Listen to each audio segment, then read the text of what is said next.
Ал бұның бізге несі қуанышты? Бірінші, бұл газдың сізбен қатысы жоқ, менімен қатысы жоқ, қазақ халқымен қатысы жоқ. Бұл газдың қызығын қазақ халқының жаулары Назарбаев, Тоқаев, Құлыбаев әулеті көріп отырғандар. Осы әулеттер көріп отырғандар.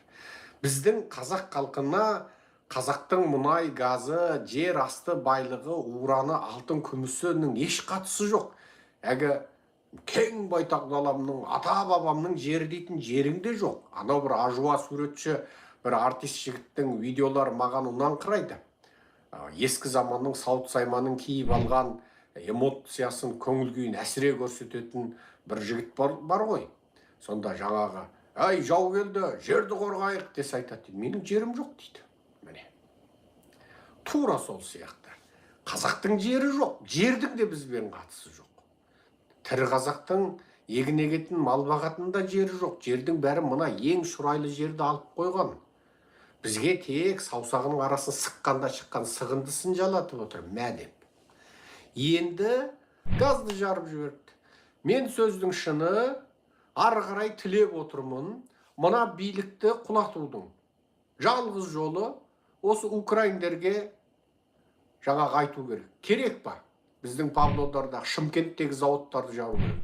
Керек па? Біздің Каспийдегі өндіріс орындарын жабу керек. Себебі бұның барлығы Ресейге жұмыс істейді. Қазақстанда керек десе Байқоңырды да жарып тастау керек. Сонымен орыстың бірде-бір ракетасы ұшпай, сонымен отыру керек. Себебі Байқоңыр қазақ жеріне төккен гептил біздің ұрпағымыздың ұрпағын бәленбай мың жыл улауға жеткілікті.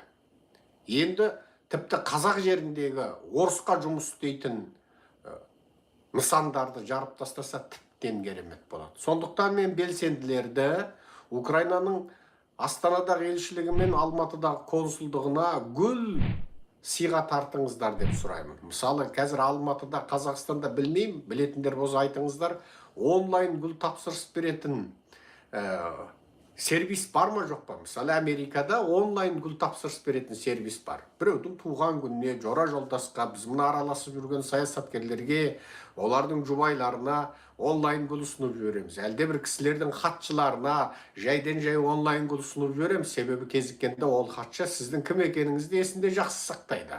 Кем дегенде күліп қарсы алады. Сондықтан онлайн гүл ұсынатын сервис болатын болса, Украинаның Астанадағы елшілігі мен Алматыдағы консулдығына гүл жаудырып жіберіңіздер. Олардың мынау газ кешенін жарып жібергеніне алғыс білдіріңіздер.